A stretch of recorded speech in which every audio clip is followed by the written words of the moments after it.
पहले अहम खबर मॉस्को में पुतिन और अराक्ची की मुलाकात से जुड़ी। यह सबसे बड़ी खबर है, सबसे बड़ा डेवलपमेंट है। पुतिन ने ईरान को पूरा समर्थन देने का वादा किया है।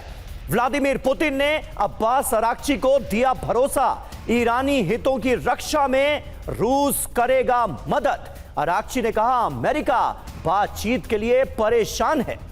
और बड़ी खबर है, ईरान युद्ध को लेकर रूस ने चेतावनी दी है। रूस ने अमेरिका और इजरायल को आगाह किया है, ईरान पर हमलों के दूरगामी असर होंगे और परमाणु ठिकानों पर हमलों से IAEA की साख को झटका लगा। परमाणु प्रसार संधि पर भी असर पड़ेगा। और खास बात यह है कि ईरान के साथ खुले समर्थन में आ गया है रूस। ईरान के लिए हर कोशिश करेंगे, ये व्लादिमीर पुतिन ने अब्बास अराक्ची को भरोसा दिलाया है। शांति बहाली के लिए हर संभव कोशिश की जाएगी।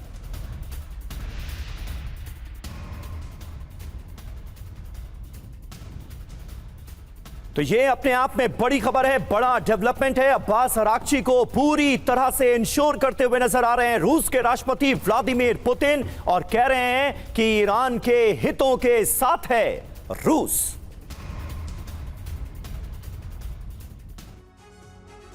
तो देखिए, ईरान अमेरिका युद्ध, मॉस्को से पुतिन का उद्घोष क्या है। रूस की सख्त चेतावनी सामने आई है। मॉस्को ने अमेरिका और इजरायल को आगाह किया, ईरान पर हमलों के दूरगामी असर होंगे। परमाणु ठिकानों पर हमलों से IAEA की साख को झटका लगा है। परमाणु और प्रसार संधि पर भी इसका असर पड़ेगा, NPT पर इसका असर पड़ेगा, यह कहा गया है। UNSC को नजरअंदाज कर ईरान पर हमले किए गए। रूस न्यूयॉर्क में उठाएगा ईरान पर हमलों का मुद्दा। न्यूयॉर्क में परमाणु और प्रसार संधि सम्मेलन में मुद्दा उठेगा, यह साफ तौर पर कहा गया है। बहल साहब, यह कितना बड़ा डेवलपमेंट आपको नजर आ रहा है, क्योंकि सीधे तौर पर पुतिन ने यह बताने की कोशिश की है कि वो ईरान के हितों के साथ खड़े हैं और उसमें आने वाले वक्त में भी कोई समझौता नहीं होगा। NPT के मुद्दे को भी वो जोर शोर से उठा रहे हैं। ये कितना बड़ा डेवलपमेंट है आपके हिसाब से?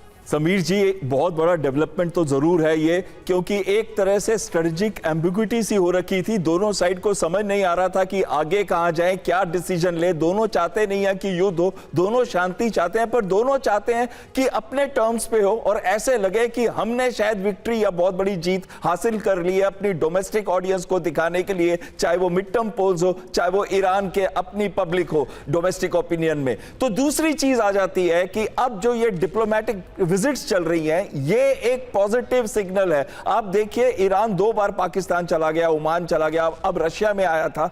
तो कहीं ना कहीं अराक्ची ने जो लिखित में दिए अपनी रेड लाइंस, वो डिस्कस हुई है मीटिंग के अंदर, जो हम बाद में भी आप शायद इसकी चर्चा करेंगे जैसे आपने कहा था। लेकिन दूसरी बड़ी इंपॉर्टेंट चीज है कि रशिया ने यह क्लियर कर दिया है कि वो इनके साथ है शांति प्रक्रिया के अंदर शांति बहाल करने के लिए। लेकिन जो सबसे इंपॉर्टेंट चीज है और बोन ऑफ कंटेंशन है, जो शांति को नहीं ला सकता, वो है 440 किलोग्राम एनरिच्ड यूरेनियम, जो कि इस समय ईरान के अंदर है। अगर अमेरिका वो ले लेता है तो उसके लिए बड़ी जीत होगी, लेकिन अमेरिका को कभी देगा नहीं। तो इसका ये मतलब हुआ कि एक दूसरा सॉल्यूशन, जो ट्रंप को पहले भी पुतिन ने कहा था कि अगर आप हमें लेने दें 440 किलोग्राम एनरिच्ड यूरेनियम तो आपकी भी जीत होगी और कहीं ना कहीं इसका एक परमानेंट सॉल्यूशन हो जाएगा। तो इस समय पुतिन का रोल एक बहुत ही इंपॉर्टेंट रोल है, बिकॉज ईरान चाहता है परमानेंट युद्ध को रोका जाए। वो ये नहीं चाहता कि खाली सीज फायर और परमानेंट युद्ध। उसके लिए गारंटर पाकिस्तान नहीं हो सकता, उसका उतना पॉलिटिको इकोनॉमिक वेट नहीं है, वो गारंटर सिर्फ रशिया ही हो सकता है। तो एक होप जरूर नजर आ रही है, लेकिन डायलॉग और डिप्लोमेसी को देखते हुए दोनों को एक दूसरे की शक पर भी